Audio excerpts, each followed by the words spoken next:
Sreejesh junior hockey team के coach पद से हटाए जाने के बाद देशी और विदेशी का सवाल शिद्दत से उठ रहा है। देशी कोच हो या विदेशी कोच हो, इसे लेकर बहस हो रही है। बहस तलब मुद्दा भी है। हालांकि ये भी अपनी जगह सच है कि विदेशी कोचों की देखरेख में भारतीय हॉकी को वह ऊंचाई नहीं मिली है जो देशी कोचों की देखरेख में मिलती रही। हालांकि कई सालों से भारतीय हॉकी को सजाने संवारने के काम विदेशी कोचों, विदेशी तकनीशियनों, विदेशी विशेषज्ञों के सौंप डाला गया है। लाखों रुपए उन पर खर्च किए गए हैं, लेकिन नतीजा टाइम टाइम फिश ही रहा है। हॉकी पे के किस्से पर आज हम देशी और विदेशी कोचों का जिक्र ही करेंगे कि क्या भारतीय हॉकी के लिए देशी कोच ठीक है या विदेशी कोच ठीक है। लेकिन उससे पहले एक गुजारिश, एक निवेदन है कि अगर अभी तक आपने बादब बामलाजा को सब्सक्राइब नहीं किया तो उसे सब्सक्राइब कीजिए, लाइक कीजिए और ज़्यादा से ज़्यादा शेयर कीजिए। बेल आइकन जरूर दबा दें, इससे हमारे किसी भी नए वीडियो की जानकारी आप तक फौरन पहुंचेगी। और अगर फेसबुक पर हमारा ये वीडियो देख रहे हैं तो हमारे फेसबुक पेज को लाइक करें, शेयर करें और फॉलो करें। चीज़ों को समझना है, जानना है, बेहतर तरीके से जानना है तो वीडियो में अंत तक जरूर बने रहें। आदाब, नमस्कार, मैं फजल इमाम अली। श्रीजेश भारतीय टीम के गोलकीपर रहे। श्रीजेश की अगुवाई में या कोचिंग में भारतीय जूनियर हॉकी टीम ने कई महत्वपूर्ण सफलताएं हासिल की, लेकिन उन्हें अचानक कोच पद से हटा दिया गया। विदेशी कोच की जगह उनकी जगह विदेशी कोच को लाया गया, यानी तरजीह विदेशी कोच को दी गई। जूनियर से लेकर सीनियर हॉकी टीम विदेशी कोच की ही देखरेख में विश्व कप की भी तैयारियां कर रही है और दूसरे बड़े टूर्नामेंट की भी तैयारी कर रही है। हालांकि ये भी सच है कि आधी सदी बीत गई है। 1975 के बाद भारत ने कोई विश्व कप नहीं जीता है, विश्व कप का खिताब नहीं जीता है। अंतिम बार 1975 में हमने विश्व कप का खिताब जीता था। उसके बाद एक हॉकी के तकनीक में बदलाव आया। यूरोपीय देशों ने अपने तरीके से हॉकी को परिभाषित किया, नियमों में बदलाव किया और इसका नुकसान एशियाई हॉकी को हुआ। हालांकि हॉकी फेडरेशन ने भी, भारतीय हॉकी फेडरेशन ने भी बहुत ज्यादा तवज्जो हॉकी को उन नियमों को लागू करने में जो नहीं दी, या स्ट्रोड्रफ का मामला हो या दूसरे तकनीक का मामला हो, इसे लेकर बहुत गंभीर नहीं बने और जाहिर है कि इसकी वजह से भारतीय हॉकी पिछड़ती चली गई। पिछले कुछ सालों में जरूर तवज्जो दी गई है और इसका नतीजा भी सामने है कि भारतीय टीम हॉकी के लिए ओलंपिक के लिए क्वालिफाई भी किया। बावजूद इसके अभी बहुत महत्वपूर्ण टूर्नामेंट, बहुत का चैंप और बहुत विश्व कप जैसे चैंपियनशिप को जीतना अभी भी एक सपना ही बना है। कहा जा सकता है कि विदेशी कोचों के आने के बावजूद भारतीय हॉकी को बहुत ज्यादा फायदा नहीं हुआ है, लेकिन भारतीय हॉकी इंडिया भारतीय कोचों की बनिस्बत विदेशी कोच पर ही ज्यादा निर्भर है, ज्यादा तवज्जो दे रहा है। दिलचस्प यह है कि अंतिम बार कुछ साल पहले जूनियर विश्व कप लखनऊ में आयोजित जूनियर विश्व कप में भारत ने जब खिताब जीता था तो उसके कोच कोई कोई विदेशी नहीं थे। पूर्व भारतीय हॉकी खिलाड़ी हरिंदर सिंह उस टीम के कोच थे। उन्होंने भारतीय टीम को शानदार सफलता दिलाई थी, उसे चैंपियन बनाया था। इसलिए ये कहना कि विदेशी कोचों की देखरेख में भारतीय टीम ज्यादा बेहतर प्रदर्शन करती है और देशी कोचों की के की देखरेख में उनका प्रदर्शन बहुत अच्छा नहीं रहता है, ये कहना सही नहीं होगा। क्योंकि जो नतीजे आ रहे हैं, लाखों रुपए अभी तक खर्च हो गए विदेशियों के, लेकिन खर्च के बावजूद नतीजा क्या है? नील बटा सन्नाटा। 1975 के बाद आज तक कोई विश्व कप का खिताब नहीं जीता, गोल्ड नहीं जीता। कभी दुनिया भारतीय हॉकी के स्टिक वर्क, ड्रिबलिंग, पासिंग और जादूगरी की कायल थी।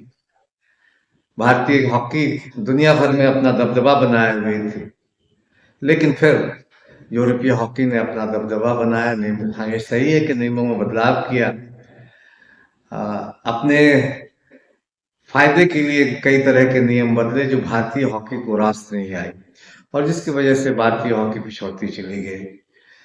आज करोड़ों भारतीयों के दिलों में एक टीस है, एक दर्द है, एक सवाल है, आखिर कहाँ चूक हुई? ये सवाल तो बहुत वाजिब है कि चूक कहाँ हुई? हमने उन तकनीक का इस्तेमाल इतनी देर में क्यों किया जो बहुत उसी वक्त कर लेना चाहिए था, जैसे जैसे यूरोपीय देशों ने हॉकी में बदलाव लाया था। 1975 में भारतीय हॉकी ने विश्व कप जीता था और उसके बाद आधी सदी बीत गई है, नतीजा सिफर रहा है। सरकारें बदली, कोच बदले, विदेशी कोच आए, विदेशी एक्सपर्ट्स आए, लेकिन कुछ भी कोई फायदा नहीं। हमारी झोली स्वर्ण पदक से खाली ही रही। जाहिर है कि इसका नतीजा, इससे भारतीय हॉकी को लेकर जो दीवानगी थी लोगों में, वो भी धीरे धीरे वो जुनून, वो दीवानगी कम होती गई। और ये सवाल है कि क्या सिर्फ विदेशी कोचों को लाने से हॉकी के खिलाड़ी रातों रात महान बन जाते हैं? रातों रात वो फर्राट, यानी भारतीय हॉकी टीम के खिलाड़ी उनसे इतना कुछ सीख लेते हैं कि फिर वो अपना सर्वश्रेष्ठ प्रदर्शन कर लेते हैं? और क्या ये सवाल भी है कि भारतीय हॉकी की आत्मा विदेशी सिस्टम में कहीं खो सी गई है? क्या हमने अपनी मिट्टी की खुशबू, अपनी लयकारी, अपना फुटवर्क, अपनी ड्रिबलिंग, अपना स्टिक वर्क और अपना जो नेचुरल गेम है, जो हम लोग खेलते रहे, वो कहीं भूल गए हैं? बहुत सारे कई सवाल हैं। ऐसा नहीं कि आज टैलेंट नहीं है, टैलेंट है, लेकिन टैलेंट दम तोड़ रहा है। ग्रास रूट पे हॉकी को जिस तरह से ग्रूम करना चाहिए वो नहीं हो पा रहा है, और जाहिर है कि इसकी जिम्मेदारी हॉकी संघ पर। हॉकी संघ कई बार तो अभी, हालांकि अभी कुछ बदलाव आए हैं, लेकिन कई साल पहले हम लोग ये देखते कि जूनियर हॉकी टूर्नामेंट जो होते थे, जिस तरह के मैदानों पे खेले जाते थे, उस मैदान पे खेल के आप विश्व चैंपियन तो नहीं बन सकते थे। तो ग्रास रूट पे जो हॉकी होनी चाहिए वो हॉकी कहीं दम तोड़ रही है। हालांकि अब ये भी सच है कि अपने स्तर पर निजी कोच, निजी या कुछ जिन्हें हॉकी से बेहतर है प्रेम है, खासकर पंजाब के, उत्तर प्रदेश और हरियाणा के कुछ इलाकों में हॉकी को लेकर जो दीवानगी है वो आज भी बरकरार है। कई कई गांव तो बच्चों को सिर्फ अपने आप खर्च करके हॉकी सिखा रहे हैं, हॉकी को ग्रूम कर रहे हैं, लेकिन जिस तरह से सरकारों को आना चाहिए, हॉकी संघ को आना चाहिए, वो नहीं आ पा रहा है। वो हॉकी में फेडरेशन में जो लोग बैठे हैं, सरकारों में जो लोग बैठे हुए, खेल मंत्रालय में जो लोग बैठे हुए, उनके लिए हॉकी या हॉकी में गोल्ड मेडल लाना उनकी प्राथमिकता में शामिल नहीं है। उनकी प्राथमिकता में शामिल है बैठ के राजनीति और दिखावा। इसी वजह से हॉकी का बंटाधार हो रहा है, नहीं तो ऐसी कोई बात नहीं थी कि देश में प्रतिभा की कमी है और इससे हॉकी कहीं दम दम तोड़ देगी। अब जब हॉकी की बात हुई है तो बताते चले कि प्रमोद बटला है, जो 1978 में भारतीय टीम के सदस्य रहे एशियन गेम्स में, एशियन खेलों में रजत पदक जिस टीम ने जीती थी, जिस टीम ने रजत पदक जीता था उसके वो सदस्य रहे हैं। प्रमोद बाटला, उन्होंने गुरुग्राम के एक कोचिंग अकादमी, रेसिडेंशियल कोचिंग अकादमी शुरू किया है जहाँ हॉकी एक सेंटर शुरू किया, एक्सेलेंस हॉकी एक्सेलेंस सेंटर, जिसके वो अगुआ हैं और जहाँ वो बच्चों को हॉकी का गुर सिखाते हैं। जाहिर है कि वो भौंडसी में है, गुरुग्राम में, और अपनी पूरी क्षमता के अनुसार जो भी वो जो जितनी हॉकी वो उन्होंने खेला है अंतर्राष्ट्रीय स्तर पे, वो खिलाड़ियों को हर चीज वो सिखा रहे हैं, ट्रेनिंग, अनुशासन और खेल के को ऊंचाई देना, एक स्किल जो लयकारी होती है, जो फुटवर्क होता है, जो ड्रिबलिंग, रिसीविंग और भी दूसरी जो हॉकी के दूसरे गुण हैं वो उन्हें लगातार सिखाते हैं, लगातार सिखा रहे हैं। जो इच्छुक व्यक्ति अगर जो लोग उनकी अकादमी में दाखिला लेना चाहते हैं, उनसे 9811078729 पर संपर्क करके उस रेसिडेंशियल अकादमी में दाखिला ले सकते हैं। हॉकी के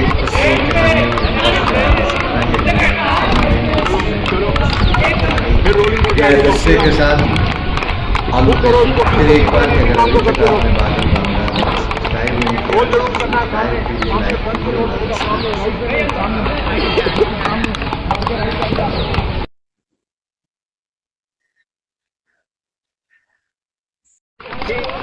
अभी राइट लेफ्ट में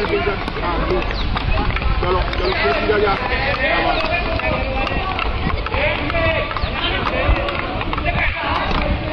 चलो फिर रोलिंग करके आगे जाओ सीधा, खुद करो इसको 20-25 मिनट इसी काम को करते रहो। रोल जरूर करना है, सामने फ्रंट से रोल होगा, सामने राइट से सामने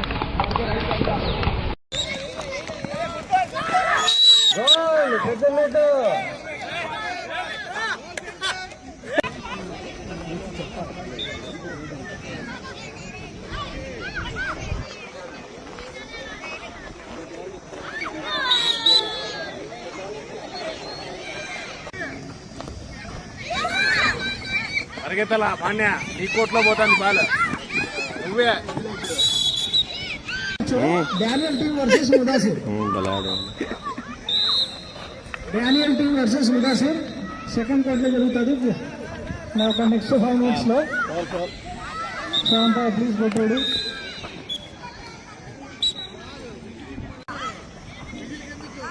stick down body down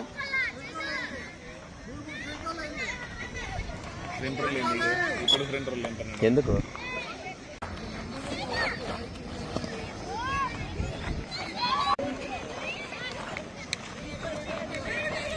water తాగడం రిలాక్స్ అవ్వడం starting sir please get ready with your hockey game